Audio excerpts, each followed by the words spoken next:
Okay. So today's lesson is going to be, I mean, in terms of the documentary side of it, it's going to be relatively short. I think it's only like a 9-minute documentary, and really it focuses on the concept of détente. Okay. We've talked about it in class before this, but really it's really breaking down the conditions in which the détente happened. Wyatt, do you remember generally what the term détente meant for this time period, for the Cold War? No. No? Okay, that's fine. So we're talking about Cold War, and we're talking about the two sides, right? We have the United States, we have the Soviet Union, right? Capitalists versus the communists. It's the conflict between the two sides, and détente talks about the time period where that conflict kind of loosens or relaxes a little bit, okay?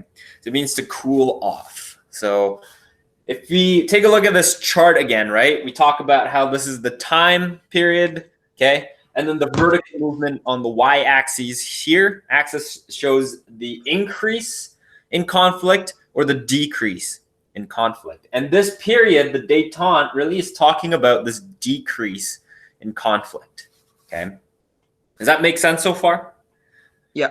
So we have all these events, right? We have the proxy wars, we have the Korean War, the Suez Crisis, all of these things that we talked about, right?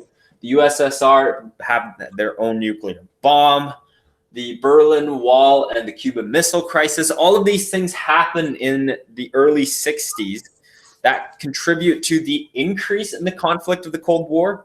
But we're going to talk about the period kind of starting the Test Ban Treaty in 1963, okay, which President Kennedy kind of signs, I think, a few days before he gets assassinated. And essentially that starts off a period of relaxing of the conflict, or the decline in the conflict in the Cold War. Okay.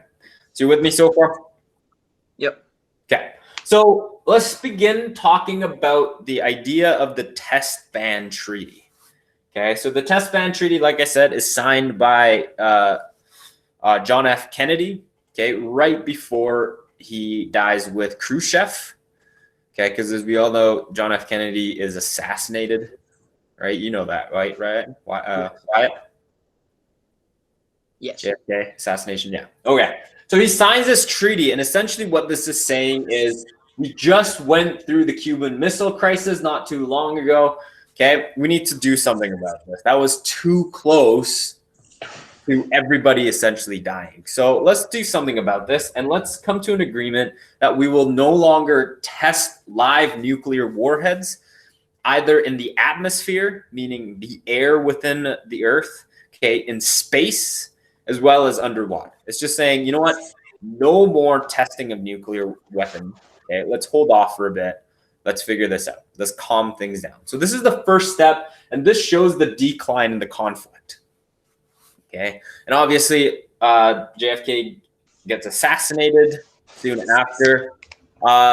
Really, there's no conclusive evidence saying that these things are related in any way. There's some talks about how maybe Lee Harvey Oswald, the guy that was charged with the assassination, might have been associated with some communist parties, but we don't know for sure.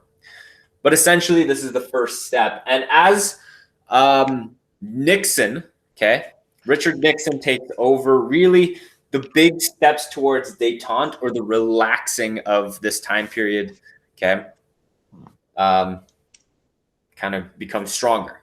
And there's three, I guess, what I would call treaties, okay, agreements between countries that you need to understand for this section. Okay, the Test Ban Treaty actually is from the previous assignment, but it's not hugely important. So Wyatt, if you're going to understand three things, actually technically it's two things. It's even easier. Okay, it's going to be the SALT 1 and SALT 2. Okay, and then lastly the Helsinki Accords. Okay, or I think in the documentary it talks about it as the Helsinki Final Act. Okay, so SALT stands for Strategic Arms Limitation Talks. Okay, so it kind of goes along with this test ban treaty idea of the two sides saying we need to limit this ridiculous race that we're having to increase our nuclear armament. Okay, so they go from essentially saying we need to just grow our nuclear arsenal, okay, to become better and stronger than the other side, where they come to an agreement saying, you know what, let's only have this number of nuclear warheads of each type in each country. So I think the agreement that they come to is like, let's say we can only have like 1,500 missiles of each type for each country. Okay, so they're limiting it, but it's still more nuclear missiles than would destroy the entire world. Okay, so they're not saying let's limit it to a handful. They're limiting it to still thousands and thousands and thousands of missiles. Okay, but at least now there is a cap. Okay, so they're literally talking about kind of calming the conflict down by saying, all right, let's stop building. Let's limit ourselves because we're getting to a point where it's too ridiculous. Okay, and a lot of this has to do with the fact that Richard Nixon, okay, is kind of being pretty sneaky about things, and he's actually working the international relations pretty well, where during this time, China and the USSR are on the same side of communism, but they're not getting along super well. They're not like the best of friends. And Richard Nixon takes the opportunity to kind of make friends with China and open up trade relations and open up agreements with China. And he visits China, and it becomes this big deal where they're saying the communist Iron Curtain has opened up to the United States. And this is a big deal. And it kind of makes Russians or the USSR a bit jealous, or it makes them feel like they also need to participate in this discussion. Because like we said, in Russia, I mean, in the Soviet Union, their economic growth is kind of stagnating. They're not doing that well. So they also want a piece of the economic pie that the United States is kind of offering to the communist side of things. So by Richard Nixon opening up the door to talk to China, he actually inadvertently kind of plays the two sides against each other, China and the USSR. And he opens up a conversation with the USSR as well, because Brezhnev, at this point, he is the chairman of the USSR, and he's just worried that he's going to fall behind to China economically. So he says, you know what, we will also talk with the US of A and open up conversations about trades and negotiations. And this is one of the things that kind of comes out from this time period of Nixon opening up communication. Does that make sense so far? Yeah. Okay.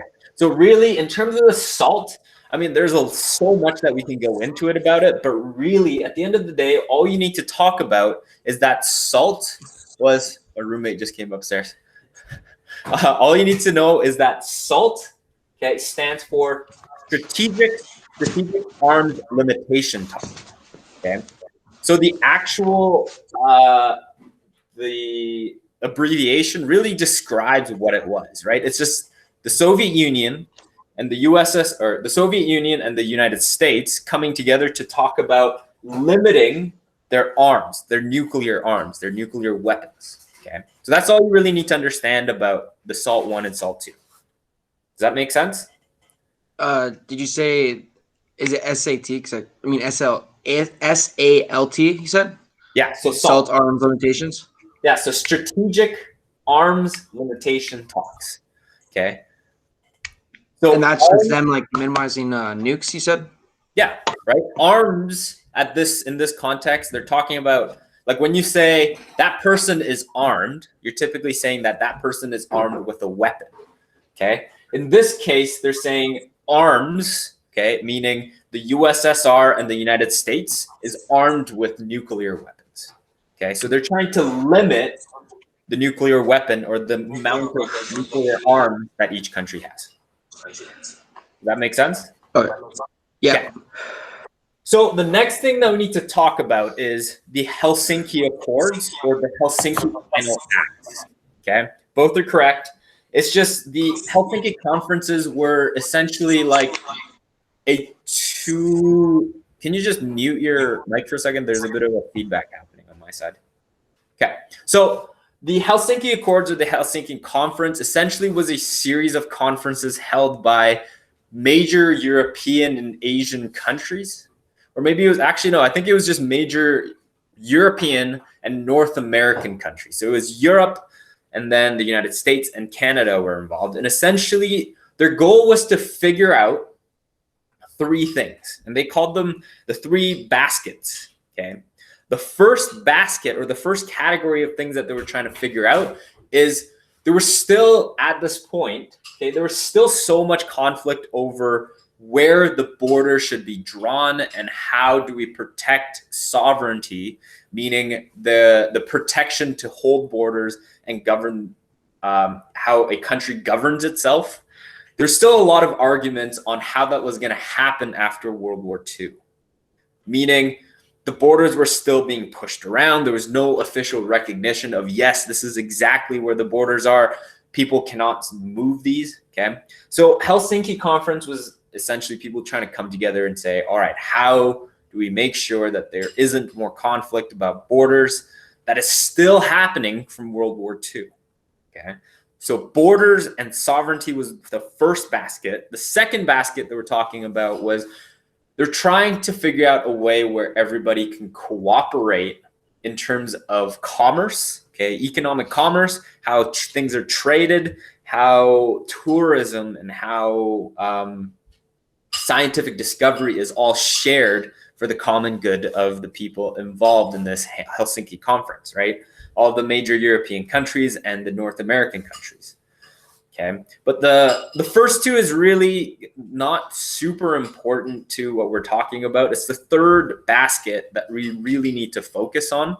Okay, because this is what really puts Brezhnev into an aggressive stance. Okay, in terms of the international relations. And the third thing that the Helsinki Accords, or the Helsinki Final Act, talks about is, how do we make sure that every individual in Europe has access to human rights? Okay, how do we recognize the human rights of every individual in developed nations in Europe? Okay, and you might be thinking, how does that have anything to do with Brezhnev and how he invades different countries? But really, during this time in the USSR, the concept of human rights, or so essentially the rights of individuals to have liberty, freedom, all of these things, the human rights didn't exist in the USSR prior to this point, like there was in the United States or other Western democratic countries. Okay. Remember, during Stalin's period, people were being put in work camps called gulags without really any trial. Okay, if Stalin didn't like you, you were sent to prison, you were executed. Okay, so the USSR didn't have a huge, long history of giving human rights to its citizens. Okay, same thing with giving human rights to the press to kind of cover the negative things that the government was doing. And by Brezhnev, the chairman, the leader of the USSR, signing the Helsinki Accords at this point and saying, okay, we will now recognize the need for human rights in our country.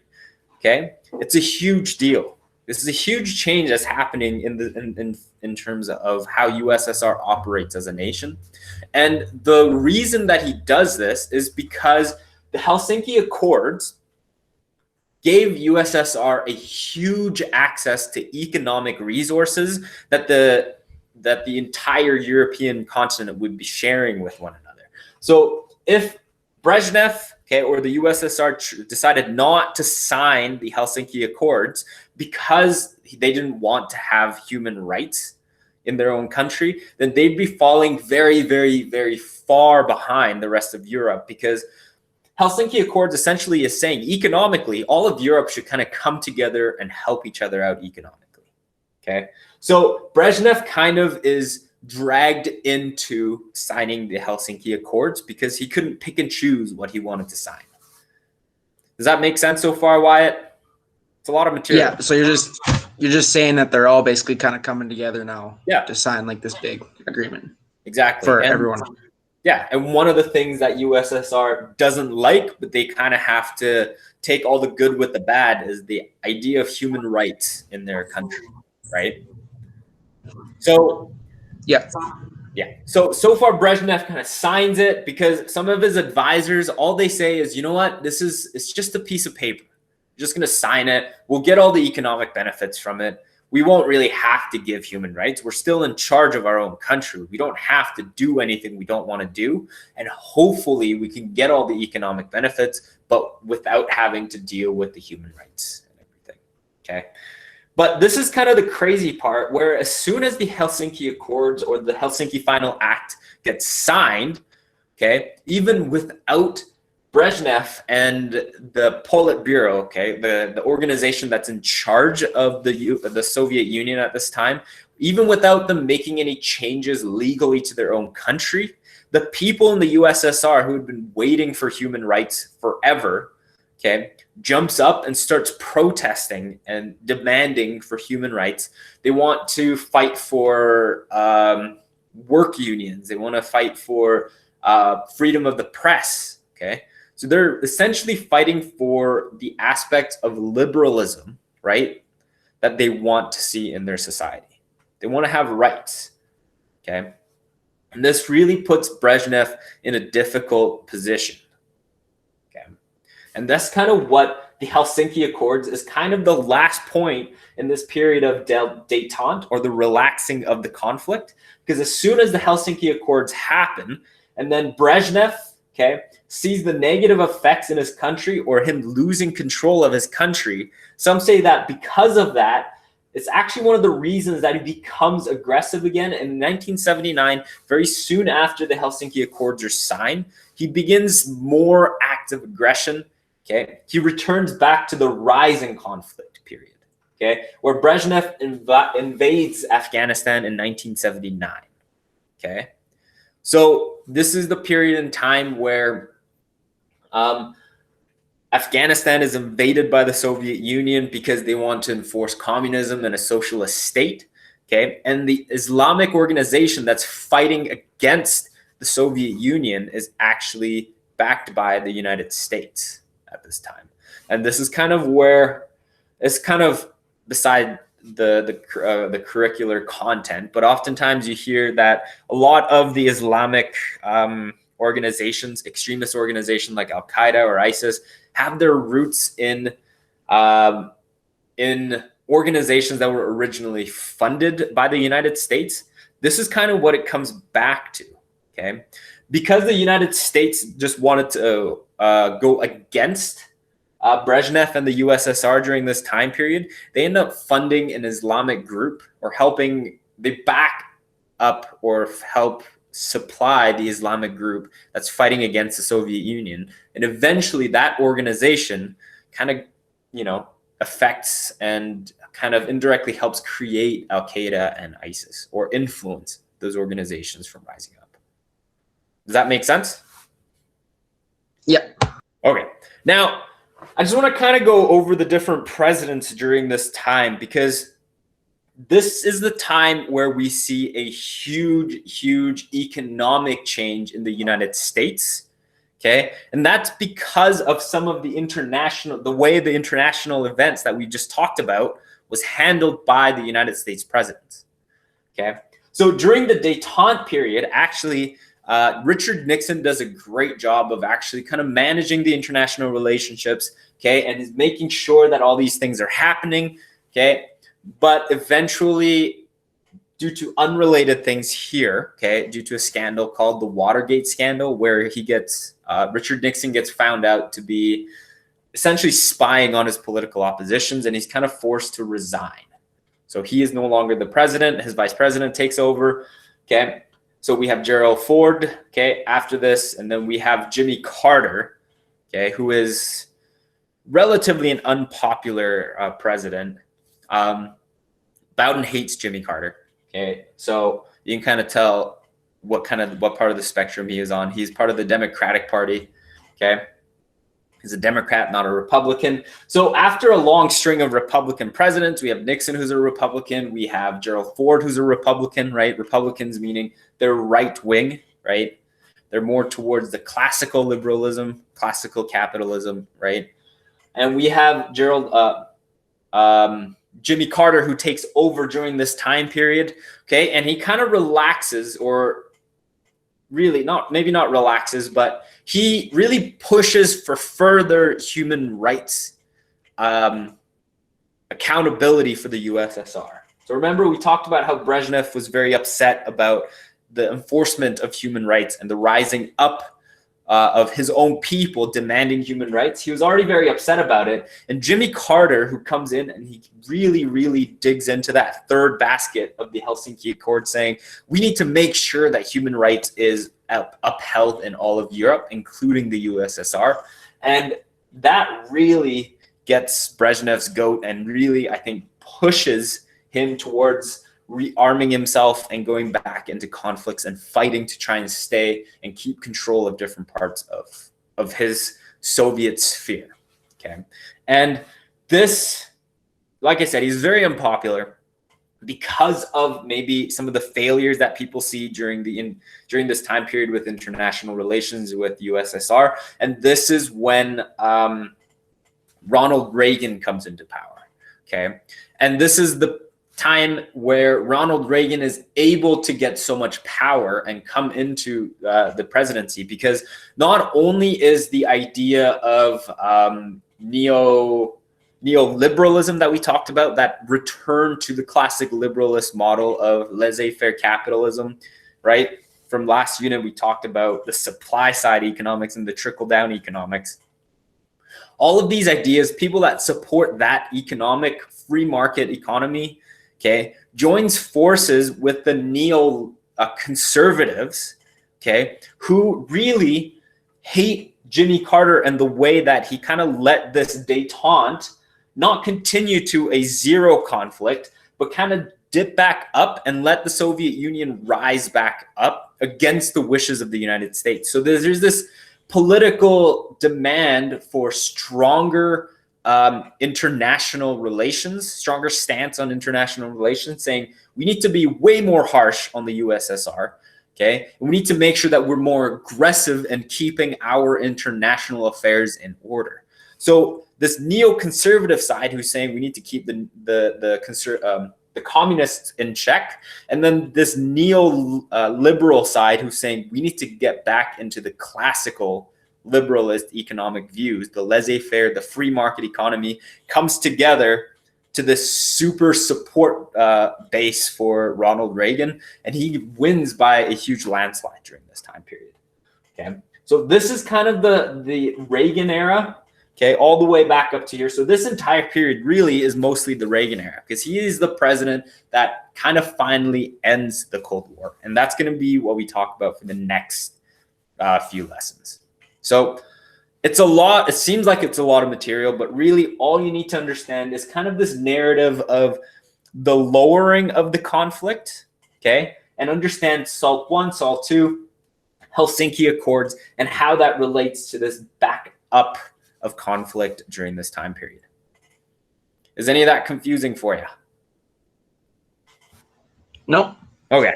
So there's going to be a lot of pieces of information in the documentary. A lot of that is just going to be supplementary as long as you understand a lot of this. So if you can kind of generally get what I've been talking about, the assignment should come from you. Okay. All right. All right. Do you have any questions? Hold on. Let me end this recording session.